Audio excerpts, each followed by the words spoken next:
The phone rang at 9 in the morning, and a man I had never met said my husband's name before. He said mine. Mrs. Merrick, Diane Merrick, married to Hal Merrick, the jeweler who had the shop on Pruitt Street. I said yes, and something in my stomach went cold, because Hal had been gone 2 years, and people did not call about him anymore. This is Walt Kessler. I run the loan and trade shop out on Route 9. A young man came in this morning, trying to sell a ring. A woman's set, old mine diamond, hand set. He brought a paper with it to prove the value. The paper has Hal's stamp on it, and your name. I was standing at the kitchen counter with a dish towel folded over my shoulder. I did not sit down. I said, "What did the young man look like?" "Tall, brown hair going thin, blue windbreaker," said his name was Ryan. "My son's name is Ryan. My son is tall, and his hair has been going thin since he turned 40, and he owns a blue windbreaker. I bought him 3 Christmases ago." "I didn't take it," Walt said. Something felt off. A man doesn't usually sell his own wife's ring with a jeweler's appraisal still in the box. I told him I'd need a day to verify. Then I looked at the name on the paper, and I remembered Hal. So I'm calling the name on the paper before I do anything else. I looked down at my left hand. I wear a plain gold band now. My knuckles swelled up with the arthritis 4 years ago, and Hal's ring, the one he made me, stopped fitting over them. So I keep it in the velvet box in my dresser and take it out on our anniversary and hold it in my palm where it still fits fine. I had not opened that box in 11 weeks. "Mr. Kessler," I said, "please don't let that ring leave your shop. His name is Ryan Merrick, and he is my only son, and I raised him in a house I still live in on Delacroix Street, where the porch light burns yellow and the 3rd stair still creaks the way it did when he was 17 and coming home late. I am Diane Merrick. I am 71 years old. For 31 years I kept the books for Emmanuel Lutheran. Every offering counted twice, every check recorded in a green ledger, and for 20 of those years I also did the payroll for Hal's shop, because a man who could set a stone under a loop for 6 hours could not be trusted to add a column of figures without wandering off. I am not a woman who loses track of things. After Walt Kessler hung up, I went up the stairs. I did sit down twice on the way, because my knees are honest, even when my son is not, and I opened the dresser drawer and lifted out the velvet box. It was empty. The little slit where the band sits was smooth and vacant, and the impression of the ring was still pressed into the satin like the shape a head leaves in a pillow. I stood there a long time. I did not cry. I am not saying that to sound strong. I am saying that grief has a way of skipping past the tears, when the thing taken from you is not a person, but the proof that a person existed. Hal made that ring in the winter of 1974 on a card table in a rented apartment, using my mother's diamond, which was all she had to leave me. He set it himself. He engraved the inside himself. 3 words in a script so small you needed his loupe to read them. He used to say, every honest piece carried the maker's mark, whether you could see it or not. My son had taken that ring out of my house and driven it to a loan shop on Route 9 and tried to turn it into cash. I closed the box. I set it back in the drawer, empty, because I did not have anything to put in it yet. Then I went downstairs and did the thing I always do when the ground moves under me. I opened my checkbook. Here is a thing I have not told many people.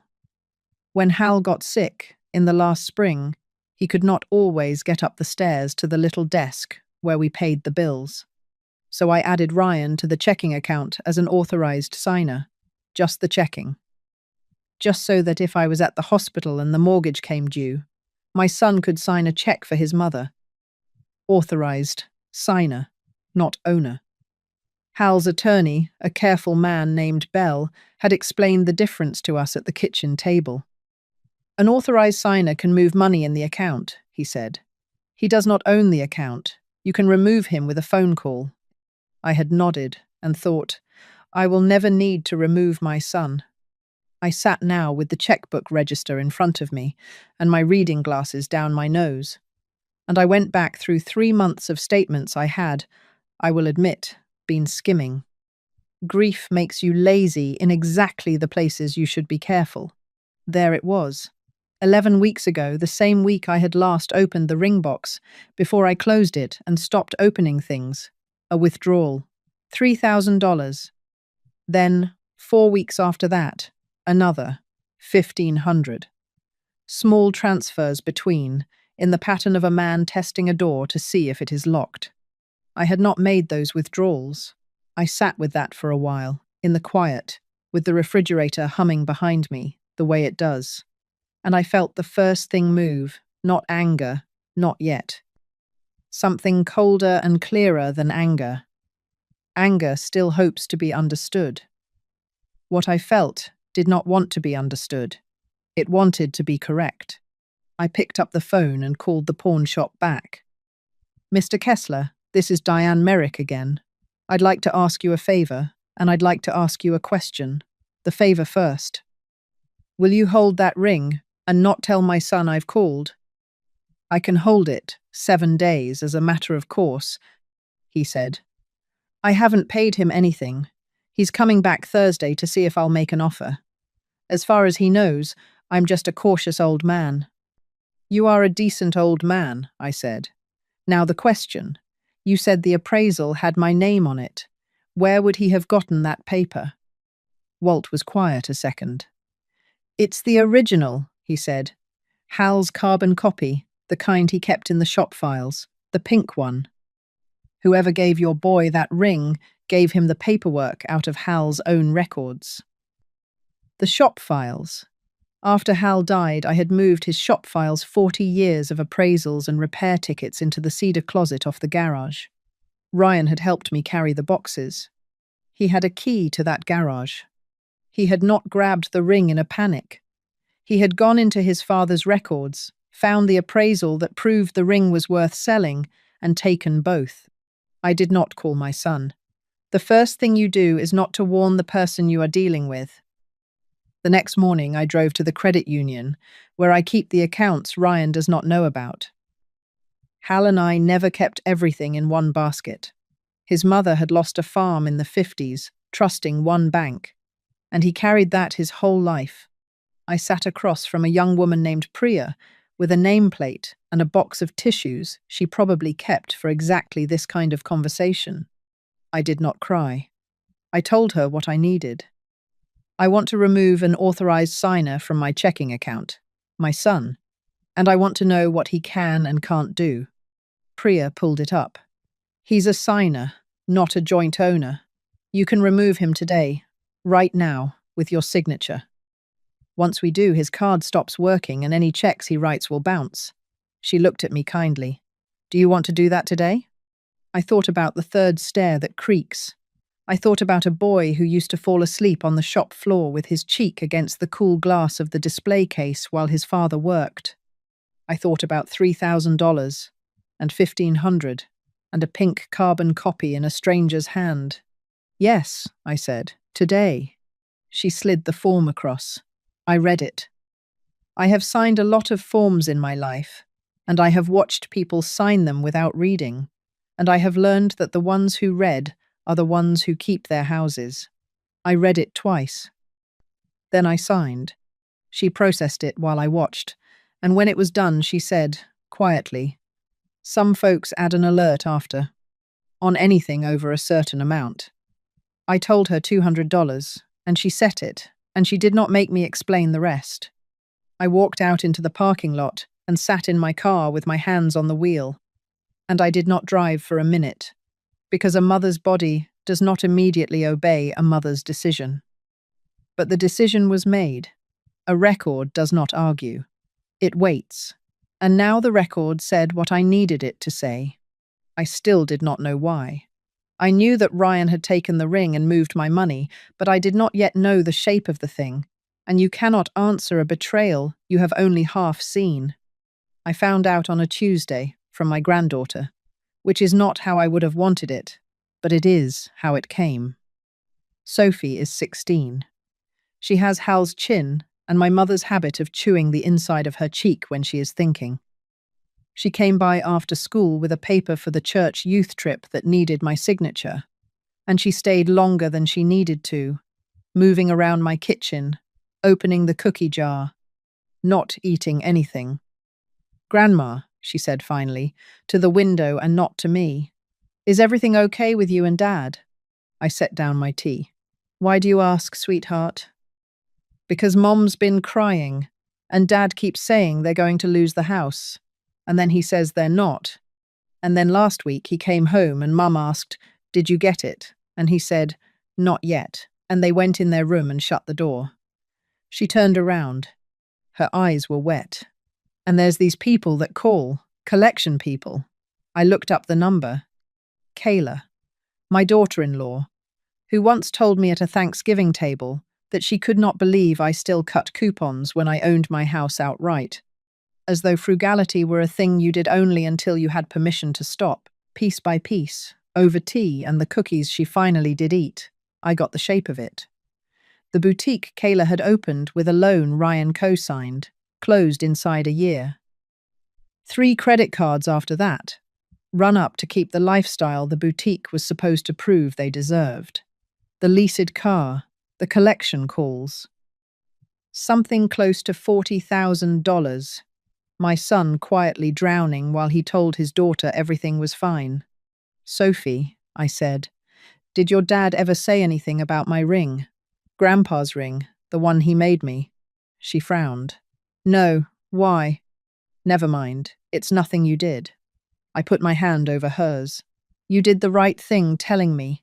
You will never be in trouble with me for telling me the truth. Do you understand? That is the one thing in this family that will always be safe."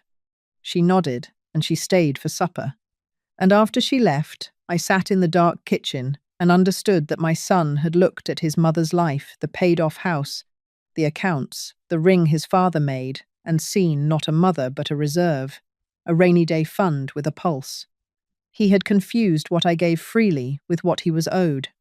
I called the attorney the next morning. Not Belle, who had retired, but the woman who bought his practice, Marion Osei, who spoke plainly and did not fill the silence with reassurance the way frightened people want their lawyers to. I laid it all out on her desk: the ring, the pawn shop, the authorized signer, the withdrawals, the debt, the garage key, the appraisal taken from Hal's files. Marion listened without interrupting, which is rarer than it should be. Then she said, "Let's separate what happened from what you want, because they're different questions." "All right. What happened?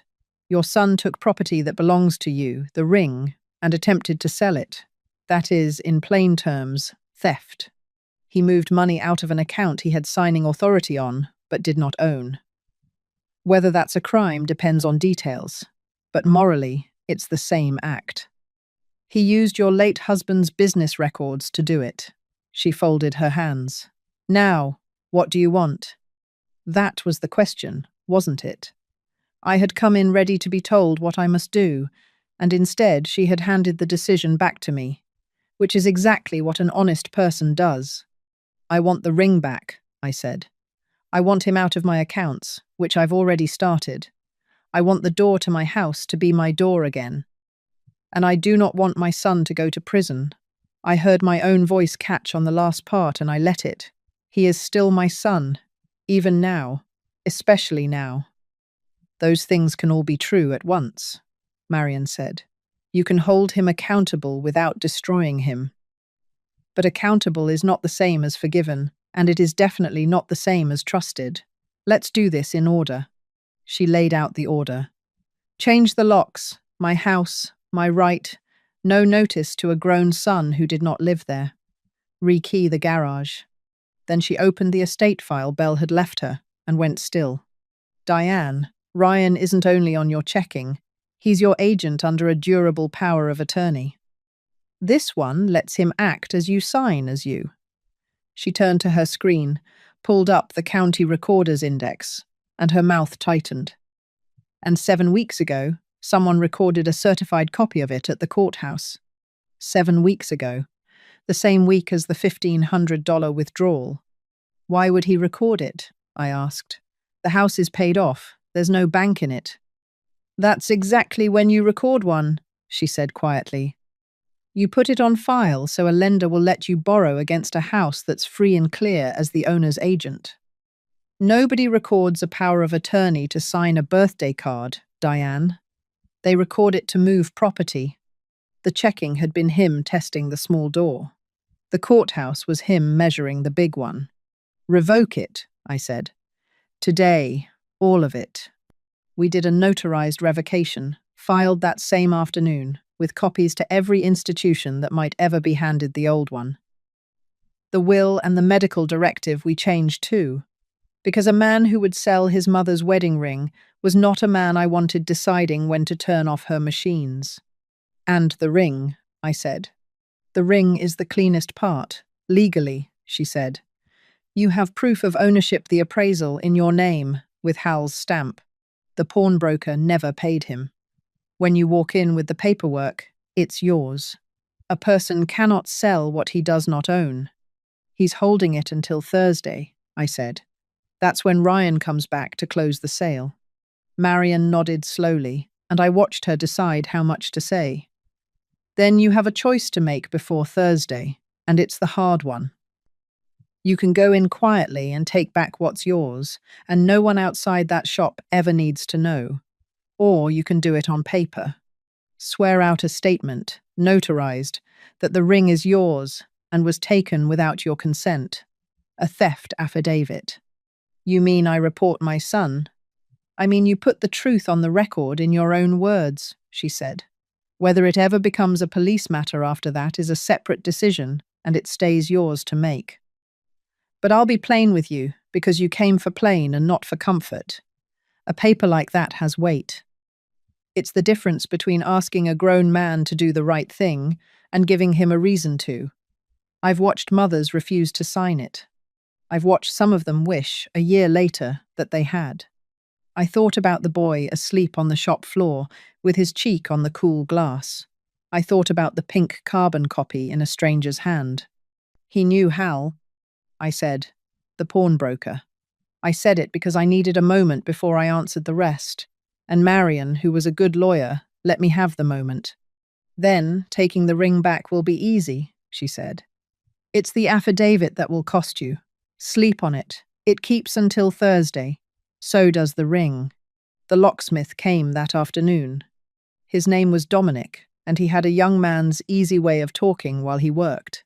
And he changed the front lock, the back lock, and the garage, and handed me 3 new keys on a ring, and the whole time I stood on my own porch in the cold and felt something I had not felt in 2 years, which was that the house was mine to defend. Somebody give you trouble, ma'am? Dominic asked, packing up. Family, I said. He nodded, like that explained everything, which it did. At 2 o'clock my phone rang. Ryan. I let it ring. Not out of drama. I simply was not finished thinking, and I have learnt not to answer a phone until I know what I intend to say. He called 4 times. Then a text. Mom, call me, it's important. Then another, 20 minutes later.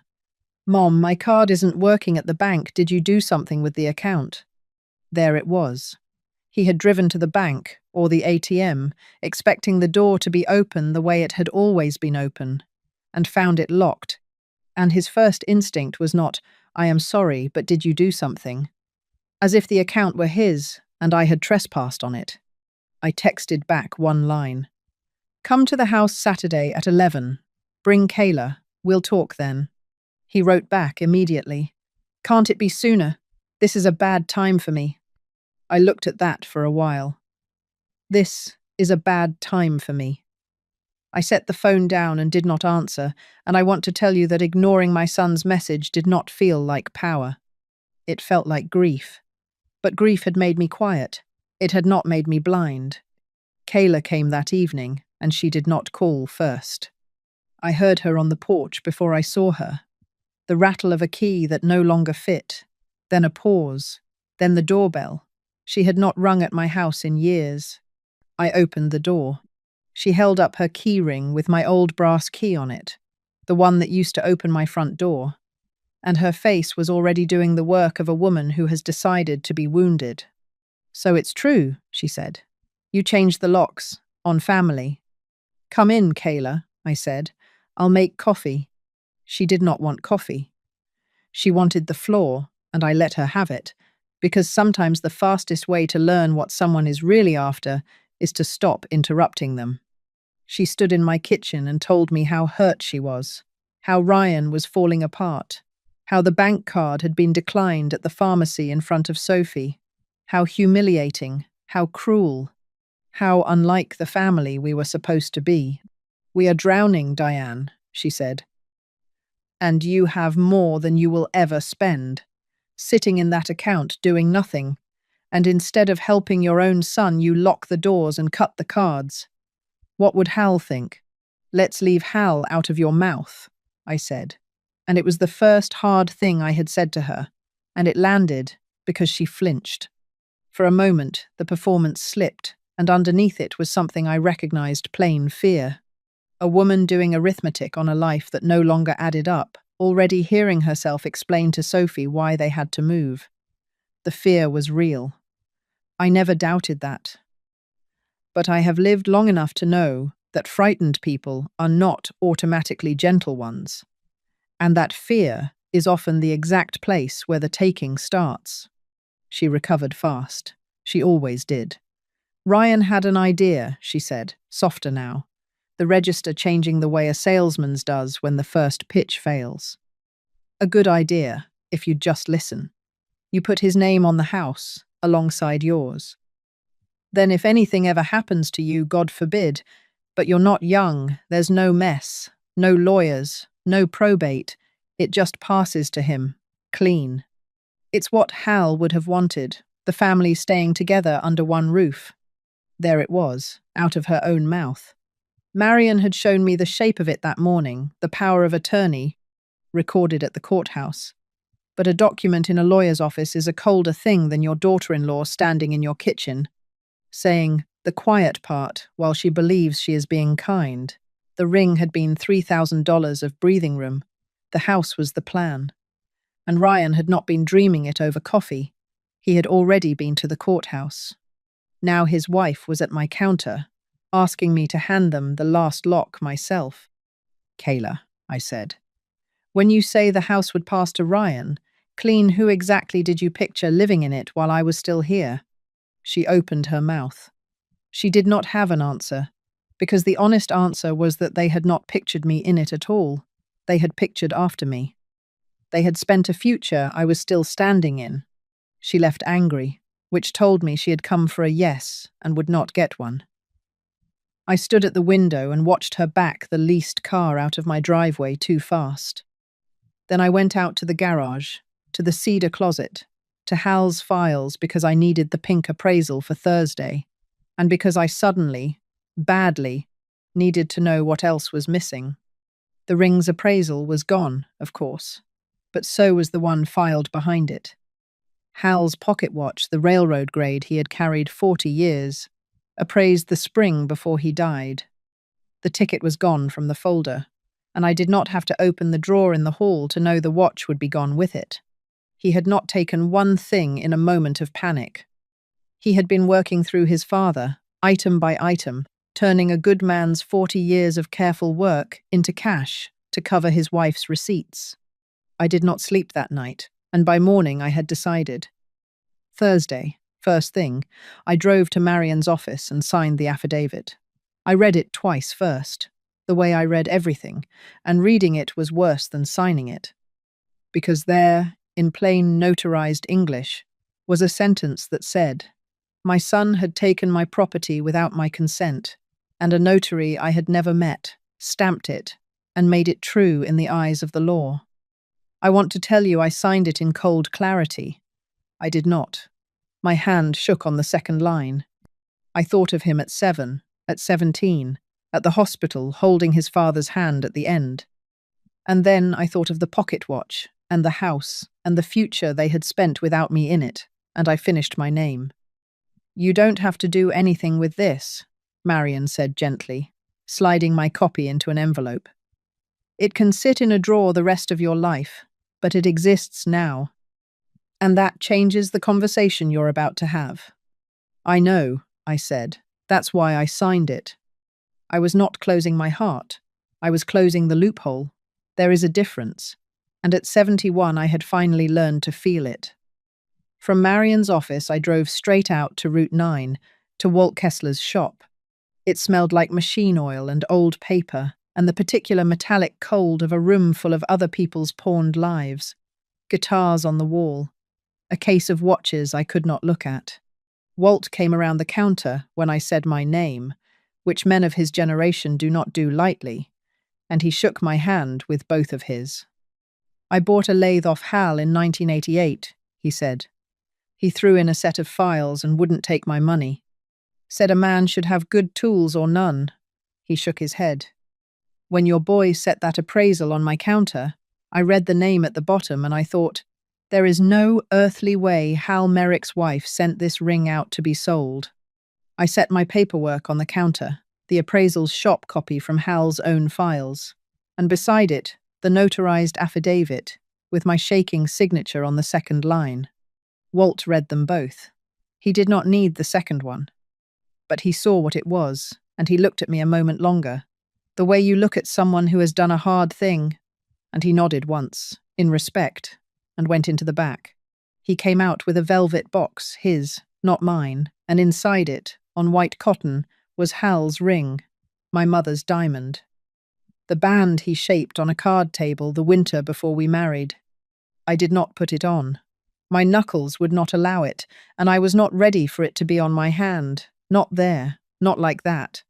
I held it in my palm where it still fit, and I turned it to the light, and there, inside the band, so small you needed a loop, were the 3 words Hal cut into it 50 years before. Still my whole. That was our joke. When we were young and had nothing, I used to say, "You're my whole world, Hal Merrick." And he would say it back, but he would shorten it, "You're my whole," until the 2 words were just ours. He put them where only he and I would ever read them. My son had held those words in his hand and driven them out to Route 9 to sell. "He's coming back at noon," Walt said quietly, "to close the deal." I looked at the clock. It was a little after 10. "How much did he ask you for it?" I said. Walt looked uncomfortable. "Doesn't matter, Mrs. Merrick. It matters to me." He was hoping for 8,000. It's worth a good deal more, and I think he knew that, and I think he was past caring. I signed Walt's release, and I put the ring in my purse, and I asked him one more favor. When he comes at noon, I said, "Don't tell him you called me. Just tell him the truth, that the owner came for it." Walt walked me to my car. I did not stay to watch my son arrive to sell a ring that was already gone. I had spent enough of my life watching Ryan learn things the hard way. But I heard about it later, from Walt, who said a tall man in a blue windbreaker came in at noon and stood a long time at the empty counter after Walt told him, and then walked out without a word and drove. I would learn, straight to my house, where his key no longer worked. I paid Walt nothing, because there was nothing to pay. But I baked him an apple pie the next day and drove it out in one of my good plates and told him to keep the plate. Some debts are not the kind you settle. They are the kind you honor. They came Saturday at 11. I had thought about that meeting all week, what I would say, what I would not, where everyone would sit. I set out coffee, because you do not stop being a hostess just because you have stopped being a fool. I put the ring in Walt's box, in the drawer of the sideboard where I could reach it, and beside it, the envelope from Marian's office. Kayla came in first, already talking. "Diane, I don't know what Ryan told you, but this whole thing has been blown way out of proportion. And, honestly, it's a little hurtful that you'd change the locks on family." "Sit down, Kayla," I said, not unkindly. But she sat. Ryan came in behind her, and he could not look at me, and that was the first true thing that had happened all week. because a man who cannot look at his mother knows exactly what he has done. I poured the coffee. I sat. I folded my hands. Ryan, I said, I want to ask you a question, and I want you to answer it in front of your wife. Where is my wedding ring? The silence in that room. The refrigerator humming through the wall. Kayla's face doing several things at once. I don't, Ryan started. Your father's ring, I said. The one he made me. It's gone from the box in my dresser. So I'll ask you again, and I already know the answer, so please don't make it worse. Where is my ring? He put his head down. I was going to buy it back, he said, to the table. I swear to God, Mom, I was going to get it back before you ever noticed. I just needed... You needed $3,000, I said. And you took my ring, and you took the appraisal out of your father's files to prove it was worth selling, and you drove it out to a loan shop on Route 9. Kayla's head came up sharp. You sold her ring? Ryan, you told me you were selling your watch. So she hadn't known that part. There is always a part someone doesn't know. You keep saying you were going to buy it back, I said. You didn't lose the ring, Ryan, you spent it. There's a difference, and the difference is the whole thing. He finally looked at me. Mom, we're going to lose everything. The house, the car, Sophie's, everything. $40,000. I didn't know what else to do. You've got all this money just sitting there, and Dad's gone.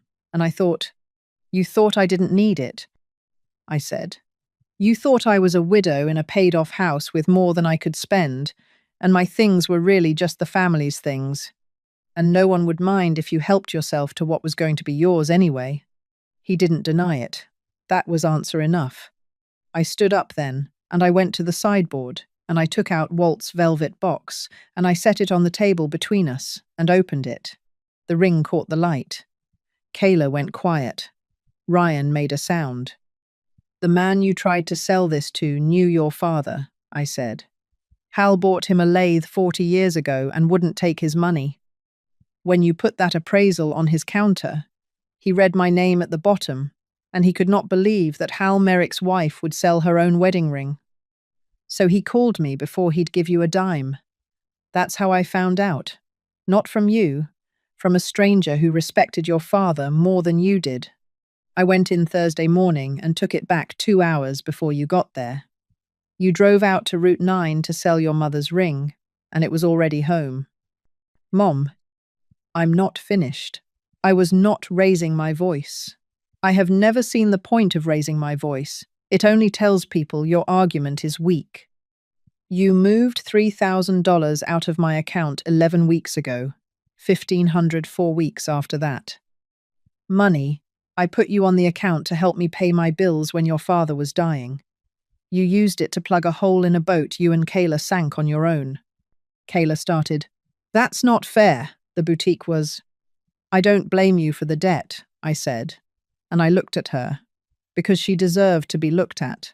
People take risks. Businesses fail. If Ryan had come to me and said, Mom, we're in trouble, will you help us figure it out? I don't know what I'd have done, but I'd have listened. That's not what happened.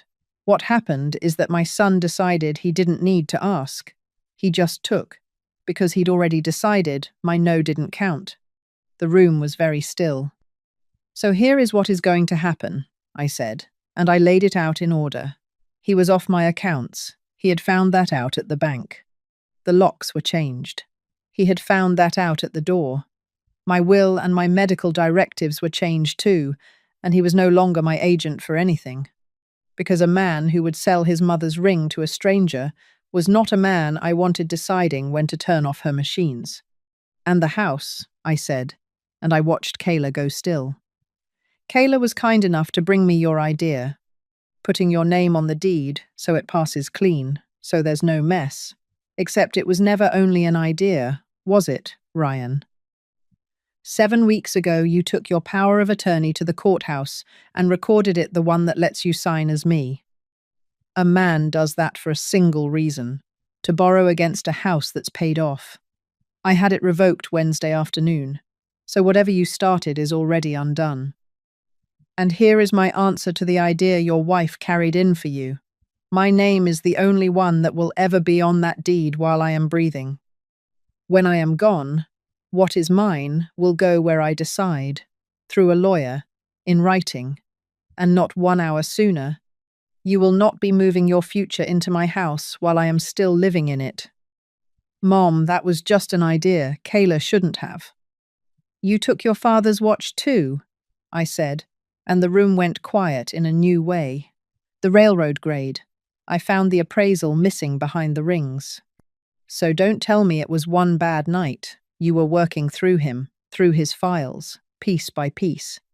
Ryan's face came apart then, and I did not enjoy it, whatever they say about mothers and their sons. And the money you took, I went on, because I had to finish. $4,500. You are going to pay it back. Not because I need it, because you need to give it back. We will write it down, a real agreement, a number every month, and you will sign it, and you will do it. And if I can't, he said, and there was something almost like defiance in it, the last flare of a man who has run out of everything but pride. I took the envelope out of the sideboard drawer and set it beside the ring.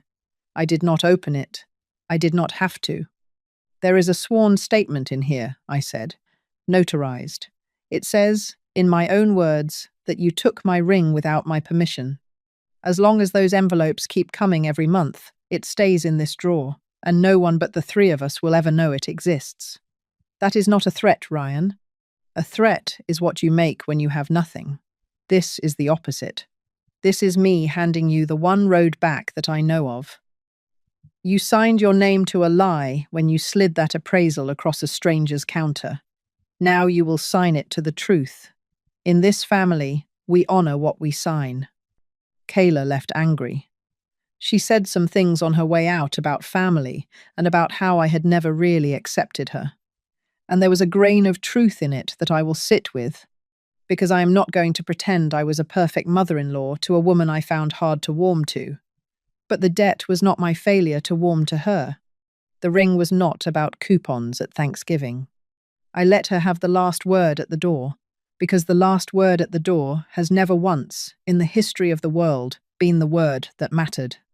Ryan stayed a minute longer. He stood in the front hall, on the mat, a grown man of 44 who had run out of road. I don't know how we got here, he said. I do, I said. You stopped asking and I stopped noticing. We built this together. That's the part I hate the most. He looked at me then, really looked, and for a second I saw the boy on the shop floor with his cheek against the glass. Do you hate me? No, I said, and it was the truest thing I said all day. I love you exactly as much as I always did. That's why this hurts the way it does. If I didn't love you, I'd have let the bank say no and never told you why. I love you enough to make you pay it back. Some mothers wouldn't. That's not the better kind. He left.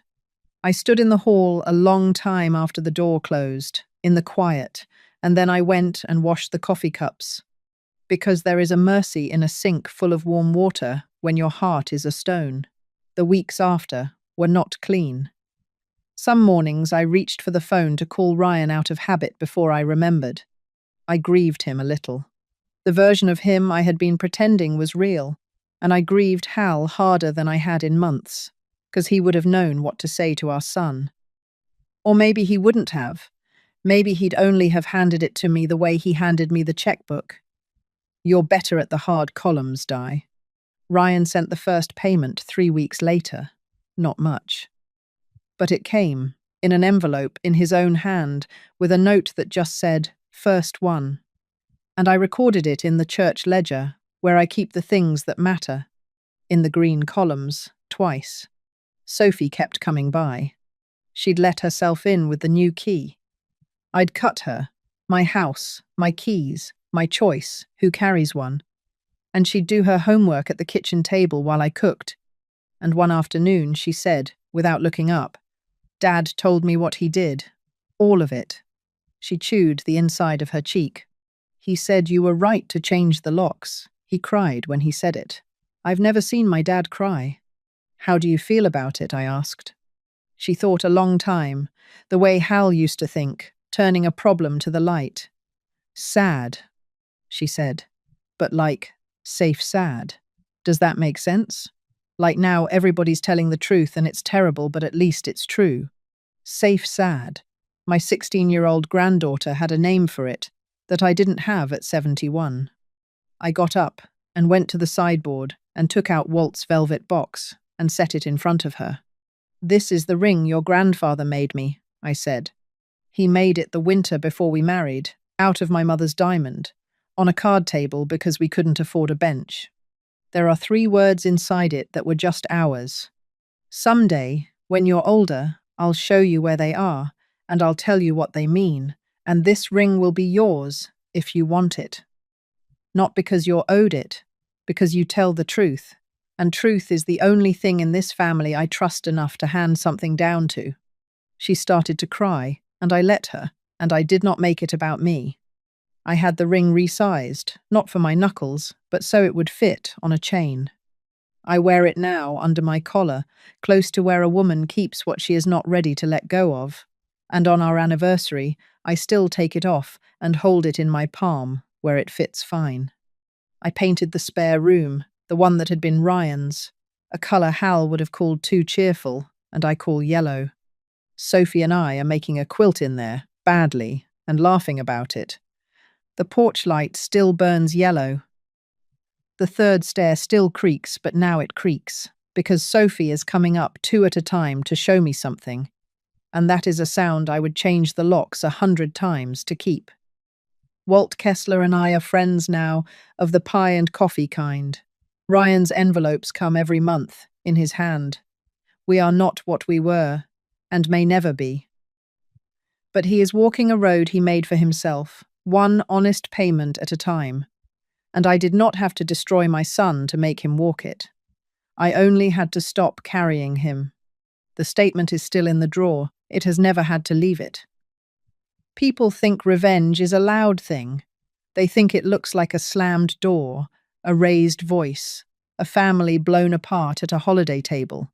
But I never wanted to blow anything apart. I wanted my son to feel the weight of what he'd set down, so he might think twice before he set down the next thing. I was not punishing him. I was removing the reward from what he'd done. A ring is a promise you can hold in your hand. My son had tried to sell the promise to cover a lie, and a stranger who loved my husband had handed it back to me instead. Sometimes dignity does not arrive with shouting. The pawnbroker had not recognized a name on a form. He had recognized a marriage. Hal's mark inside the band. My name at the bottom of the page, and he had returned it to the only hand it belonged to. Hal used to say, every honest piece carries the maker's mark, whether you can see it or not. My name had been inside that ring the whole time. My son had just forgotten how to read it.